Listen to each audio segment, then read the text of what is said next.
Un homme découvrit par hasard, sous le grand camphrier de sa cour, une petite créature qui ressemblait à un chiot. L'arbre était si haut qu'il ne parvint pas tout de suite à déterminer de quelle espèce il s'agissait. Voyant qu'elle respirait faiblement et semblait très affaiblie, il fut pris de pitié et décida de la ramener chez lui pour la soigner. À la maison, il lui prépara un petit nid douillet. Contre toute attente, le petit animal, presque sans force quelques instants plus tôt, retrouva vite de la vitalité et se mit même à grimper dans sa main. Il semblait prendre la main de l'homme pour celle de sa mère et commença à la téter doucement. Comprenant qu'il avait faim, l'homme lui prépara un peu de lait. Le petit but avec plaisir, remuant la queue de contentement, puis, rassasié, s'endormit paisiblement au creux de sa main. Grâce aux soins attentifs de l'homme, le mystère de l'identité du petit animal fut enfin levé. C'était un écureuil. Il avait sans doute chuté du grand camphrier et, n'ayant pas vu revenir sa mère, était resté seul au sol. Heureusement, la bonté de l'homme lui permit de retrouver chaleur et sécurité.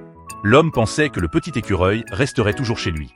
Mais un jour, l'animal se mit à tirer doucement sa main, comme pour l'inviter à le suivre, et le conduisit sous l'arbre du jardin.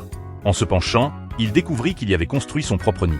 Peut-être, marqué par l'abandon qu'il avait vécu, craignait-il encore de ne plus avoir d'abri et avait-il choisi de bâtir sa maison tout près de son bienfaiteur. Depuis ce jour, l'écureuil est devenu le voisin de l'homme. Chaque jour, celui-ci lui apporte de la nourriture, et parfois, pour son anniversaire, il lui prépare même un petit festin.